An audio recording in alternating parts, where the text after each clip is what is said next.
and welcome to this basic macroeconomics class.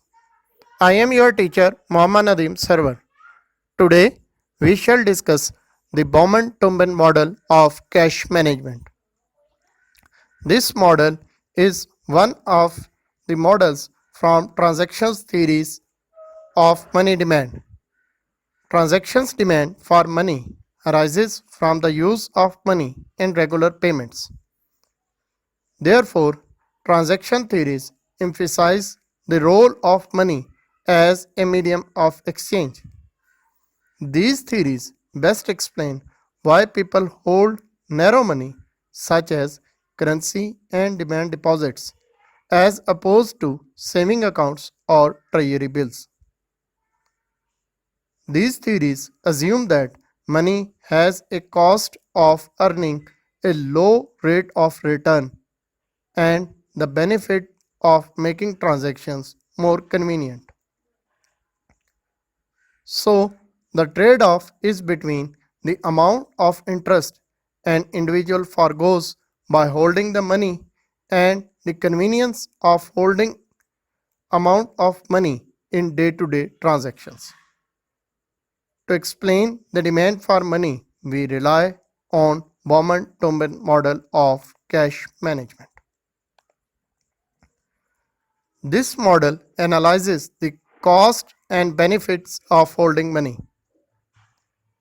As told earlier, the benefits of holding money are the convenience, that is, avoiding the need to make several trips to the bank every time one needs to make a purchase of any good or service.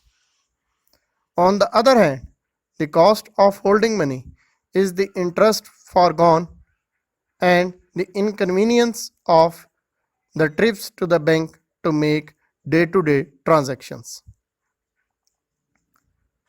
More the amount one puts in bank, more trips the person has to make to perform day-to-day transactions.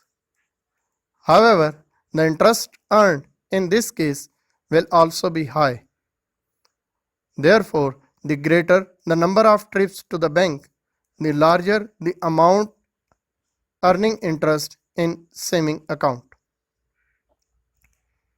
We consider the case of an individual who is paid rupees Y per annum, and the individual spends this amount evenly over the course of time.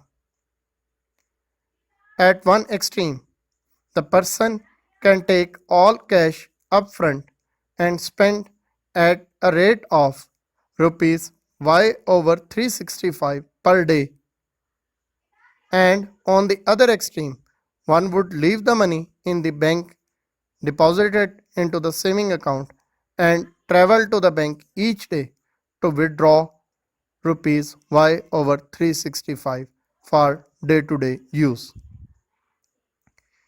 In first case, the benefit is the convenience of making transactions without traveling to the bank, but the cost is the interest foregone. Whereas in second case, the benefit will be the interest earned and the cost is traveling to the bank on daily basis. Here we assume that interest is earned on daily basis.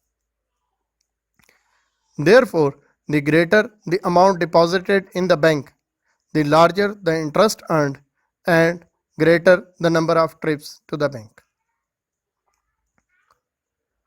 Now we assume different cases. First, one trip case.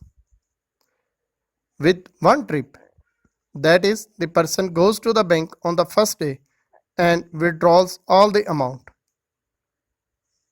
Interest earned will be zero. Individuals' money holding begin at Y and end at 0. So the average money holding would be Y over 2 over the year. This is shown in the diagram. Second case of two trips. In this case, on the first day, half, that is Y over 2, is withdrawn and gradually spent up to the middle of the year. Then on the second trip, second half is withdrawn to be spent over the second half of the year. This is shown in the diagram. Money holding over the year vary between y over 2 and 0, averaging y over 4.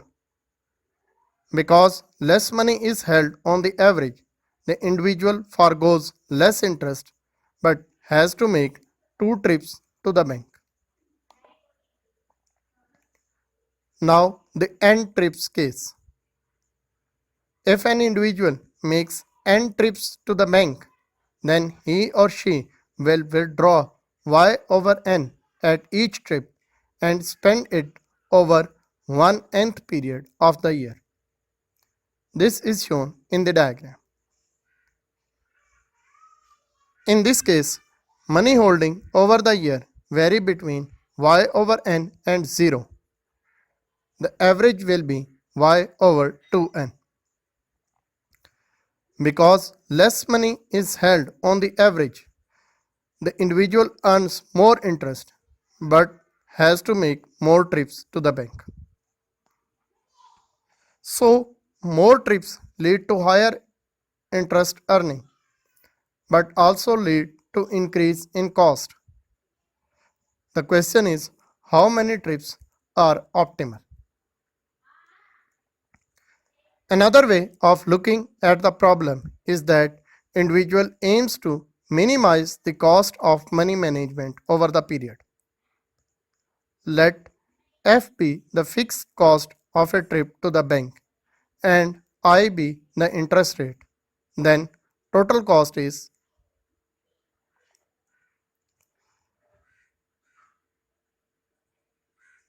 the larger is n, the smaller the interest foregone, but larger is the cost of going to the bank. Therefore, optimal n will be. This is shown where total cost curve is at its minimum.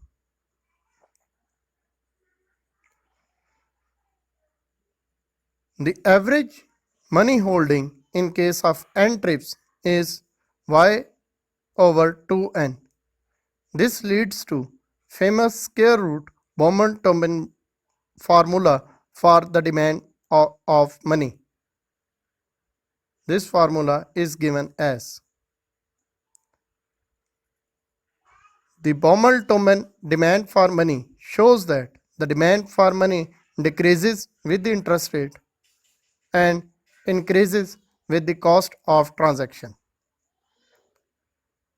The money demand also increases with the income but less than proportionally. In other words, there are economies of scale in cash management. This model makes two very strong predictions. Number one, the income elasticity of money demand is 1 by 2 and the interest elasticity of money demand is minus 1 by 2. One implication from Bowman-Tobin model is that any change in cost of transaction, that is F, alters the money demand function. For example, the introduction of ATMs and internet banking as well as phone banking services reduce the F, whereas increase in bank fees or charges increase F, while an increase in real wage also does the same. That is all for this lecture. Please keep visiting our channel for more lectures on macroeconomics. Also consider subscribing the channel. Thank you and goodbye.